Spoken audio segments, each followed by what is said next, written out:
আসসালামু আলাইকুম এবং স্বাগতম।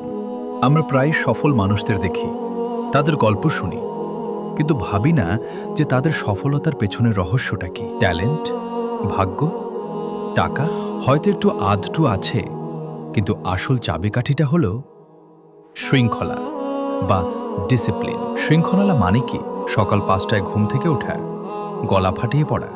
না, আসলে এটা তার চেয়েও অনেক বড় কিছু। চলুন আজকে আমরা শৃঙ্খলার এই যাত্রায় একটু ডুব দেওয়া যাক। শৃঙ্খলা আসলে কি? হোস্ট এখন ক্যামেরার সামনে বসে আছে, পেছনে একটি সাদা বোর্ড বা সুন্দর একটি ব্যাকগ্রাউন্ড। স্ক্রিনে ডিসিপ্লিন শব্দটি ভেসে ওঠে।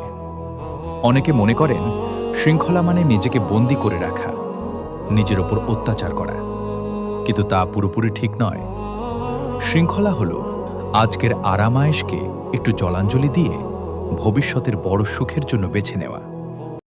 এটা হলো তোমার লক্ষ্যের সঙ্গে করা একটা চুক্তি। ধরো, তুমি আজ রাতে সিনেমা দেখতে চাও, কিন্তু কাল সকালে একটা বড় পরীক্ষা। শৃঙ্খলাহীন মন বলবে, আজকে আর কি হবে, একটু দেখি। কিন্তু শৃঙ্খলাবদ্ধ মন বলবে, না, আজকে না, পরীক্ষার পর দেখব। একটি ছবি দেখানো হবে যেখানে এখানে একটি সোজা তীর ঠিক লক্ষ্যে আঘাত করছে, আর অন্যটি এদিক সেদিক ঘুরছে। শৃঙ্খলা হলো সেই তীরের মতো যা একমুখী হয়ে লক্ষ্যে আঘাত করে। এটা তোমাকে তোমার আসল পথ থেকে বিচ্যুত হতে দেয় না। ট্যালেন্ট ভার্সেস শৃঙ্খলা।